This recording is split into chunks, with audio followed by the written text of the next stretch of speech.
निवडणुकांमधला गैरव्यवहार ह्या सगळ्यांच्या बाबतीतला सत्याचा मोर्चा, लोकांना सत्य कळावं आणि असत्य जनतेसमोर जावं यासाठी विरोधी पक्षाने, मग त्यात महाविकास आघाडीचे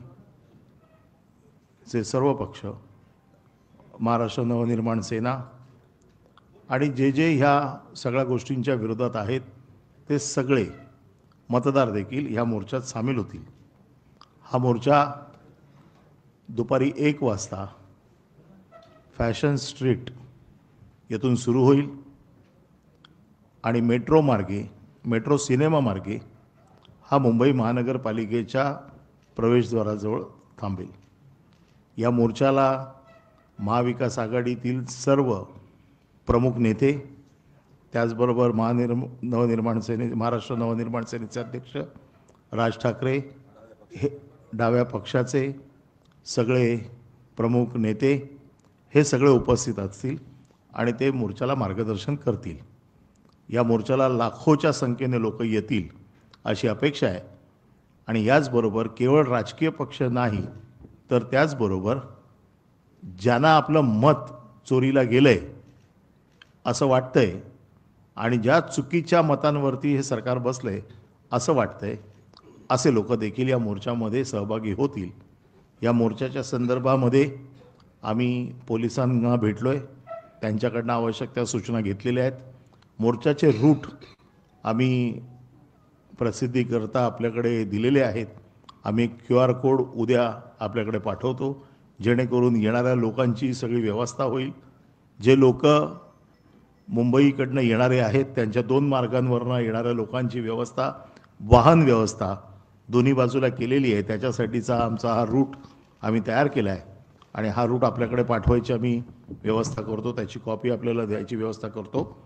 मोर्चा अतिशय शांततेने पार पडेल आणि ह्या मोर्चामध्ये प्रमुख नेते पुढील सर्व या मतचोरीच्या बाबतीमध्ये किंवा हा जो काय गोळ आहे याच्यावरती पुढील आंदोलनाची दिशा हे त्या दिवशीच्या मोर्चामध्ये ठरवतील।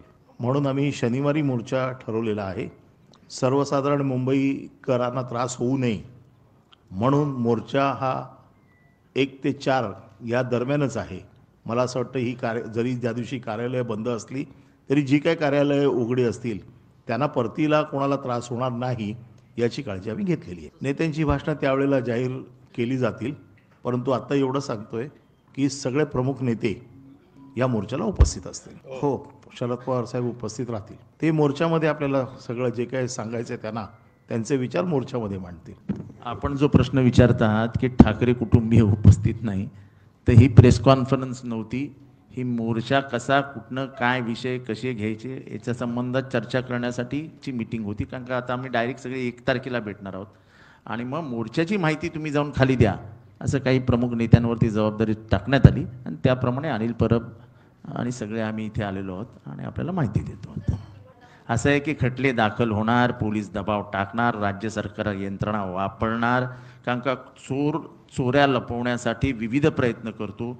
चोराच्या चोऱ्या पकडल्या गेल्यामुळे घाबरलेलं राज्य सरकार हे सगळ्याचा अवलंब करणार, त्यामुळे रोहितला घाबरवण्यासाठी हे प्रकार केला गेला आहे। अशा प्रकारचे प्रेझेंटेशन तुम्ही काय कोर्टात, तुम्ही काय जेलमध्ये काय फाशी देणार आहात काय? हा देश गांधींचा आहे हो, गांधी, नेहरू, भगतसिंगांचा देश आहे। फाशीला घाबरून फाशीला आणि जेलला घाबरले असते तर ब्रिटिश गेले नसते या देशातनं। त्यामुळे असे काही कोणाला घाबरण्यासाठी रोहित पवार वगैरे घाबरणाऱ्यातली माणसं नाहीत, बिंदास नडतात, बिंदास खेळतात। या संदर्भामध्ये निश्चितपणे काँग्रेस पक्षाचा पूर्ण पाठिंबा या विषयाला आहे, कारण काँग्रेसचे नेते राहुल गांधीजींनीच या विषयाला वाचा फोडलेली आहे आणि त्यामुळे संपूर्ण देश पातळीवरती विरोधी पक्षांची जी काही एकजूट या विषयावर होते त्याचं मूळ कारण काँग्रेस पक्षाचं हे धोरण आणि काँग्रेस पक्षाची भूमिका या संदर्भामध्ये आहे।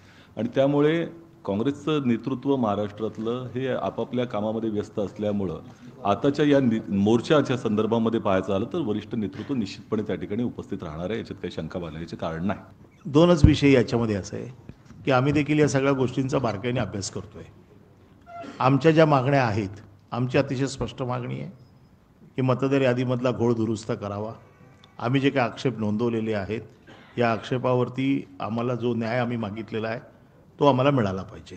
आता हे जे काल चोक्लिंगम साहेबांनी जे काही सांगितलेलं आहे याचा आम्ही देखील अभ्यास बारकाईने करतोय, परंतु आमच्या मागण्या ज्या आहेत, हा मोर्चा आम्ही जो काढतोय या आमच्या आणि मतदाराच्या ज्या मागण्या आहेत त्याच्यासाठी काढतोय. एकच सेकंद त्याच्यावरती असं आहे की त्यांनी काल जे कारण दिलं व्हीव्हीपॅटच्या संदर्भामध्ये ते संयुक्तिक नाही याच्यासाठी की त्यांचं म्हणणं आहे की कायद्यामध्ये तरतूद नाही. प्रश्न असा आहे की 2017 साली नांदेड वाघाळा मतदारसंघ ज्या महानगरपालिकेमध्ये एका वॉर्डामध्ये ह्याच व्हीव्हीपॅटचं टेस्टिंग करण्यात आलं होतं. त्यावेळेला कोणत्या कायद्यानं त्यांना बंधन घातलं होतं हा मूळ मुद्दा आहे. त्यामुळे राज्य निवडणूक आयोग ज्या पद्धतीनं आता सांगतंय त्याला काही आधार नाही आहे. जाणीवपूर्वक अशा पद्धतीचं एक चित्र निर्माण केलं जाते असं आमचं म्हणणं आहे. मला वाटतं या सगळ्या विषयावरती आम्हाला मोर्चाचं जे काही मार्गदर्शन करायचं होतं ते आम्ही केलेलं आहे. बाकीच्या विषयासाठी आम्ही तुम्हाला वेगळे भेटू. याच्या बाबतीतले जे काही निर्णय आहेत हे मोर्चात जाहीर केले जातील ना. आता निर्णय जाहीर करण्यासाठीची पत्रकार परिषद नाही आहे. ही पत्रकार परिषद 1 तारखेच्या मोर्चाची आम्ही जी तयारी केलेली आहे ती लोकांपर्यंत आपल्या माध्यमातून जावी यासाठी आम्ही आपल्याला ब्रीफिंगसाठी आलेलो आहोत. आमची पोलीस आयुक्तांबरोबर बैठक झालेली आहे. त्यांच्या समवेत सगळ्या चर्चा झालेल्या आहेत. परवानगीचा अर्ज आम्ही दिलेला आहे. मोर्चाच्या अगोदर परवानगी मिळेल. सर्व पक्षीय सगळ्याच गोष्टी तुम्हाला आत्ता सांगितलं तर त्या दिवशी तुम्ही बघणार काय. पोलीस 48 तास अगोदर परवानगी देतात. असं आहे की काँग्रेस पक्षाच्या तर्फे कोण त्या ठिकाणी उपस्थित राहणार हा काँग्रेस पक्ष निर्णय त्या ठिकाणी घेईल. पण मी एवढं निश्चितपणे सांगतो की काँग्रेसचं वरिष्ठ नेतृत्व या मोर्चामध्ये सहभागी होणार आहे आणि त्यात काही शंका बाळगण्याचं कारण नाही. काँग्रेस पक्षाचा पूर्ण पाठिंबा या मोर्चाला आहे, या भूमिकेला आहे आणि एकंदर राज्य निवडणूक आयोगातर्फे हे जे काही गोंधळ चाललेले आहेत त्याच्या विरोधामध्ये काँग्रेस पक्ष ठामपणे उभा आहे. मी जे सांगितलं असं आहे नाही, हे मला असं वाटतं की 2 वेगळे विषय आहेत. मला असं वाटतं की माध्यमांमधली चर्चा आहे. प्रश्न असा आहे की प्रत्येकाचे आमच्या नेत्यांचे दौरे ठरलेले आहेत. त्यामुळे सगळेजण मुंबईमध्ये नसल्यामुळं त्यांनी आपापले प्रतिनिधी त्या ठिकाणी पाठवलेत. जेव्हा प्रतिनिधी येतो त्यावेळेला तो काँग्रेस पक्षाचाच प्रतिनिधी आहे आणि काँग्रेस पक्षाची भूमिका त्याच्याबरोबर येते हे लक्षात घेतलं पाहिजे. आणि माझं या संदर्भामध्ये पुढचा दौरा त्यांचा काय आहे, कशा पद्धतीचा आहे तो आपल्याला कळवला जाईल. त्याची कारणं असतील किंवा काय नसेल. प्रश्न असा आहे की काँग्रेसचं वरिष्ठ नेतृत्व तिथे उपस्थित राहणार आहे आणि ते त्या काँग्रेसची राहुल गांधीजींची भूमिका तिकडे मांडणार. मतचोरी आणि मतदानातील घोटाळ्या माध्यमात एका दरोडेखोराने गावावर दरोडा घातलाय आणि गावातल्या दरोडेखोराला पकडण्यासाठी अख्खं गाव एकत्र येतं. तेव्हा बाकीचे विषय सोडून द्या. त्या दरोडेखोराला पकडण्यासाठी अख्खं गाव एकत्र आहे. तुम्ही काही चिंता करू नका. धन्यवाद.